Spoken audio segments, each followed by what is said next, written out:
to plan your day. The mountains are calling you out to play. Come on, we'll make you feel right at home. Good day, Vail. Good day, Vail. Let's see what lies in store for you. There's so many things to see and do. Summer, winter, spring or fall, you're home in the Rockies as it all. So gear up, get ready to plan your day. The ideas are brewing, you're on your way. The fun is waiting outside your door. Good day, Vail.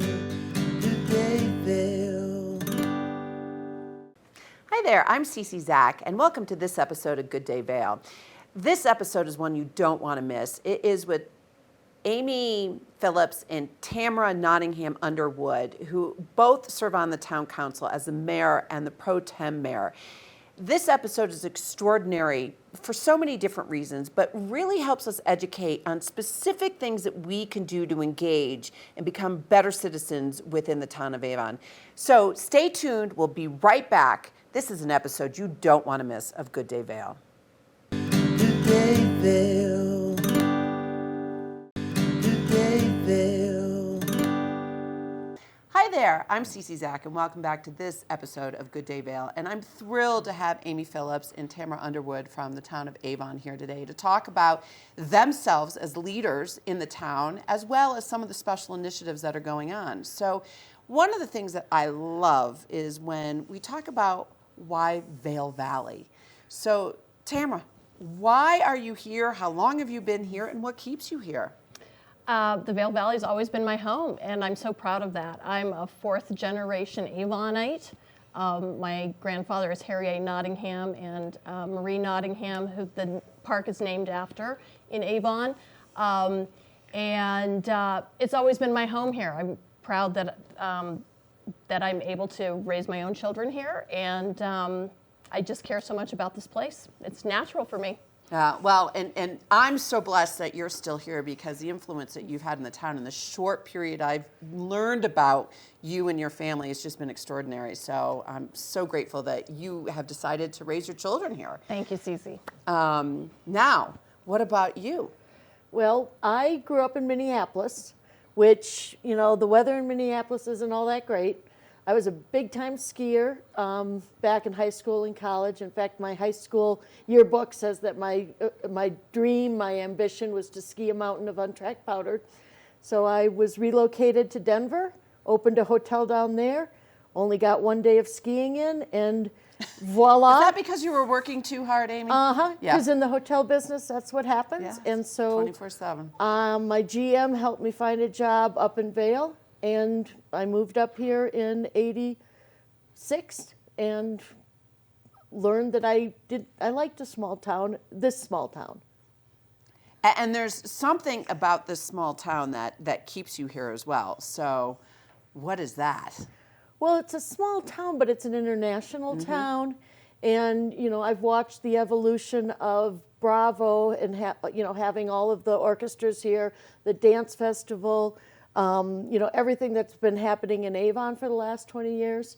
But I bought my house in Avon in the 90s, and I bought it there because I wanted to be in a town, and I really saw that Avon had potential. And since 2004, I've been helping it realize some of its potential. You really have. And again, I'm so blessed that you've decided to stay here, because we're going to get into some of that influence that you've had in the town. But before we do that, how and why did the two of you get involved with the town council? I'd say I was motivated by a severely divergent vision for Avon than what I believed in.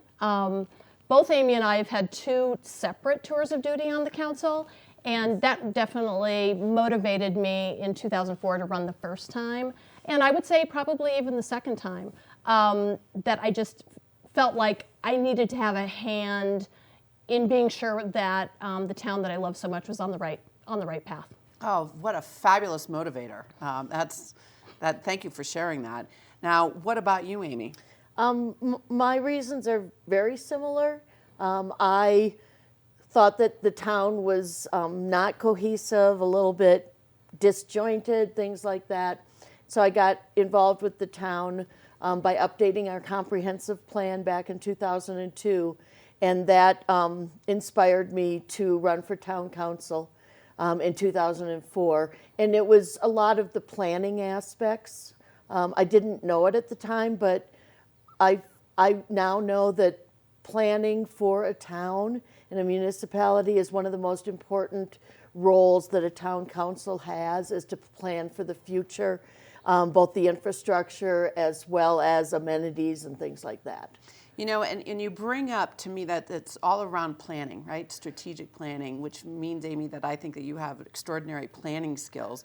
What other skills do the two of you have that have really brought success, which we'll get into in a second? But personally, what are those things that you bring to the table that has created the success of this town? Well, we're both self-employed, you know, sole You're an business attorney. owner. I am an attorney, Yep. and Amy's a real estate broker for Keller Williams. And Amy likes to say that Avon is a municipality with an entrepreneurial spirit.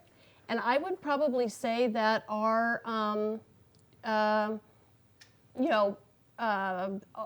own values really kind of go into that. And I think that there's a lot of that within the town council that we have. Each individual, 7 members, and also the staff. We have a town manager who's very entrepreneurial and has a vision and initiatives, very aggressive, maybe overly ambitious at times, initiatives to move the town along. I think that's one of the great things we have. And we need that in today's environment, because not only is the town growing exponentially, and one could argue post-COVID, there's a lot of people like me that are spending more of my time here. And so you need to plan for that, which is an immediate change post-COVID. But the thing that I love about Avon right now that I'm learning about is that the globality and the impact that you're having in an international realm around so many different facets, being a resort town, climate action, and so I could go on and on, because I'm just very proud of the town I live in as I learn about it. But what are the things that you're most proud of the accomplishments that you've had in your tours of duty in town council? Amy? Well, I would say for me, the development of the riverfront, that both Tamra and I were very instrumental in a vision that gave us the river walk area and having that as public land, and just whole development. And just so I can clarify, the Westin was there, and this is the Westin wasn't even there No. then. Okay, how old is the Westin? So the Westin opened in 2008. I didn't realize that. We started working on it in 2004, shortly after we were on. We approved the development plans for that entire stretch. So right now, that last condominium building was approved back then in 2006. And we wanted it to be a lot of things, but more than anything, it was a world-class resort so that all of our workers that live near the Westin could walk to work. Because at the time, our workers were either going up to Beaver Creek or into Vail, because we didn't have those world-class facilities. And, now we do. Yeah, we sure do. And I actually extensive background in event planning and hotel management. So I always call it my hotel because I did. You have that right. I give you that right. Well, I worked for the Westin Resort Vail for 9 years. So when the GM got you the job here in the Valley, it was Westin or It was maybe a after that? smaller hotel, Okay. but after 6 months, I went to the Westin, Okay. partly because of the world-class nature. So you really have a tie to the whole thing. So that's The other element of the riverfront, of course, that's essential is the connection to Beaver Creek Resort through the gondola. Yeah. And that was pretty out of the box, to be honest, and how that would be funded, working with the private developer, public-private partnership. It was complicated Complex, at the time, yeah. and we did really well. So Tamra, what are you most proud of? I would say our leadership team, both on council and within the staff, we have an incredibly sophisticated, smart, forward-looking staff. And like I said about the entrepreneurial spirit, I'm really proud of that. I love that because we know to advance and to grow and to think strategically, you really need to surround yourself with the right skill set. So it sounds like you've done that. So ladies, this has been a fascinating conversation, and I can't wait to get into, in the second segment, some of the priorities that are going on in the town of Avon. So I'm going to take a quick station break. I'm going to ask our viewers to stay tuned to this episode of Good Day Vail as we talk about the town of Avon. So stick with us. We'll be right back. Good day, Vail. Good day, Vail. Hi there, and welcome back to Good Day Vail. I'm Cece Zach, and I'm here with Amy Phillips and Tamra Underwood from the town of Avon as we continuing our discussion about your leadership within this town and the amazing impact that you've had, and some of the priorities that are going on in Avon. And with that being said, what is it about the changes that you've seen, or tell us about the changes that you've seen in your two tours of duty? Well, I guess I would start with vision from a long time ago. I mean, this probably won't even qualify for a change since Avon really has been doing some sustainability efforts in particular for many, many years. We bought wind credits in the early 2000s for the town of Avon when that was the only kind of renewable energy you could buy. So obviously, with climate change and those sorts of changes, we've evolved and are now huge advocates of the pure renewable energy program that Holy Cross Energy sponsors, big advocates for that. But I, with respect to changes, I don't know, Amy. So I think the biggest changes I've noticed is, one, we are now a known town. Yes. That Do you mind me, when were you incorporated again? 1978? I think so. I thought it was 83, but I'll go with 78. So, Okay. So we lacked a name brand and a vision, and we weren't out there on the statewide stage. If you said you were from Avon, the next thing was, oh well, it's halfway between Vail and Beaver Creek. Right. And now when we say we're from Avon, there's a there there. Yep. And even though the park was always fabulous, you couldn't swim in the lake. And it now is like one of the biggest attractions in the county for summer recreation. Right. So that evolution. And on a sad note, the other change we've seen is the increase in difficulty for our workforce to afford housing. Yep. So that's kind of the bad side that's happened, because as we've become more desirable for a different demographic, it has become more difficult for folks that actually live here and work here and make this a world-class resort. Well, I think the thing that is good to note is that it's the same issue, throughout the entire county, the workforce housing. And the beauty of what I've seen in the short time I've been here is how you're all working together, which is such an amazing thing that I think is an unspoken accomplishment, is your ability to communicate across all of the different towns and talk about the different issues.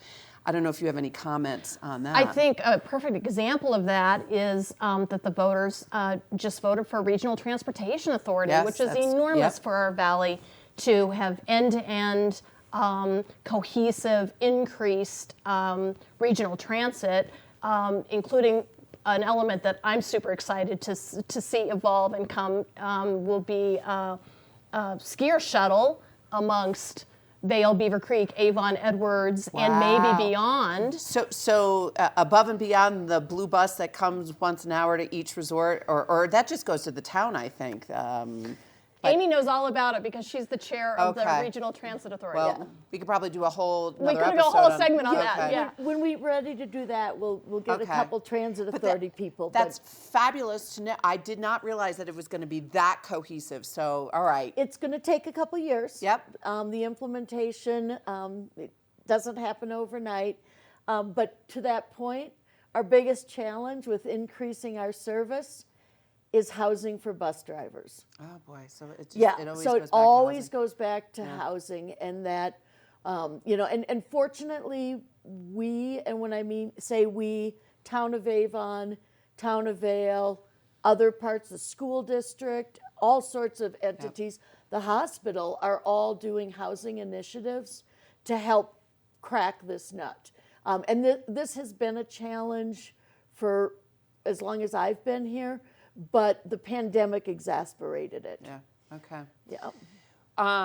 Let's get into some of the other phenomenal things that you're doing in the town. And, climate action to me is just right at the top of the list. And I know that you're international leaders at Avon, the town of Avon, international leaders in certain things. Please share with our viewers some of those areas of focus and what the accomplishments have been. Well, I know for me on town council, I have learned so much about climate action because we really have some expertise teaching us, and so that we're the policymakers, and then they're the implementers of initiatives that get us there.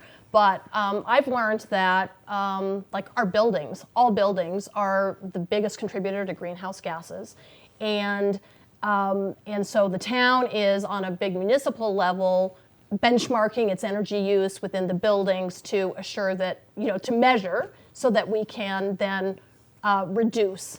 I mentioned pure renewable energy registration, which is something that everybody can do in your own home. Through Holy Cross? Through Holy Cross. Okay. Be sure that you're a part of the renewable energy initiative that Holy Cross is offering.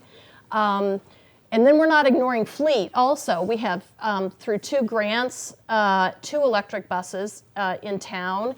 And then we've recently learned about our passenger vehicle fleet initiative that exceeds the goal of conversion from, internal combustion engines, old-fashioned gas guzzling passenger vehicles. I think the climate action of Eagle County calls for a 5% per year conversion rate. Okay. But in 2023, we're going to be at a 13% conversion rate, including with respect to our police vehicles. We're driving hybrid vehicles. We have new EVs in town, and of course the electric vehicle thing is it's a big deal. And that's a big deal to me. And you're kind of one of the questions I have is what are the actions that we could be asking our viewers, and we'll continue on pointing those out. But clearly looking at EVs, I'm one of those gas guzzling SUVs. It's not a big SUV, but I should be EV. And so you're inspiring me because the town is ahead of me. And so it seems like you're supporting my effort to go in there. And I don't know that a lot of people recognize that. So thank you for pointing that out. What are some of the other sustainable metrics that you are holding yourselves accountable? Because I know as we were preparing for this session, that you said that you wanted to get your house in order first, which meant the town, to help guide your residents and homeowners. So is there... The water use. Okay. So I think many of our efforts revolve around reducing the consumption, reducing the amount of bluegrass fields, Kentucky bluegrass, improving our irrigation system so it's more efficient, and then replanting beds and things like that with more water reducing plants. Yeah, okay. And in fact, we've got some information on Aavon.org about how you can get a garden in a box that it's all plants that you can plant in your own garden. Oh boy, I got to look this up. All right, and you said this is on the Aavon.org website. It is. Correct. Okay. Yeah. All right. So, with that spirit in mind of helping our viewers, to a call to action, is there anything that the two of you would like to ask our viewers here in the Valley as it relates to your efforts in Avon? I guess I would shift gears, not away from sustainability, but inclusive as sustainability. Probably the most important thing is to vote. To vote for local leaders. I mean, we have leaders on library boards, water and sanitation district, obviously town council, county commissioners. I mean, we don't just need to vote for our senators that go to Washington to represent us well. I love that.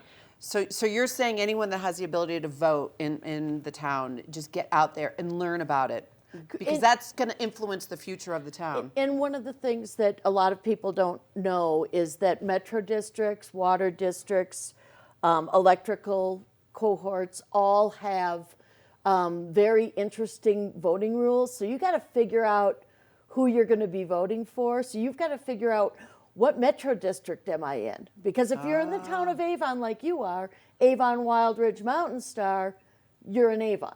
Okay. But if you're in Eagle Vale or you're up in Bachelor Gulch or up in Beaver Creek, you have metro districts that actually get a lot of your property tax, or if you're a renter, your property owner's tax. And you need to be aware of all the different entities. Oh, Amy, what a great idea. I mean, I need to be looking at my tax bill and understand where my tax dollars are going. And you're saying that some of these other areas are not necessarily Avon, and they should know where their tax dollars are going. Bachelor Gulch, Beaver Creek, fabulous, fabulous suggestions. So again, I just want to thank the two of you for spending out of your very busy day time to talk to Good Day Vail, because this has been so educational for me and hopefully for all of you viewers. So thank you for joining us for this episode of Good Day Vail, just talking about the town of Avon. So look forward to seeing you on the next episode of Good Day Vail. And this is Cece Zach, and have a wonderful day. Cheers. On your way, the fun is waiting outside your door. Good day, Vail.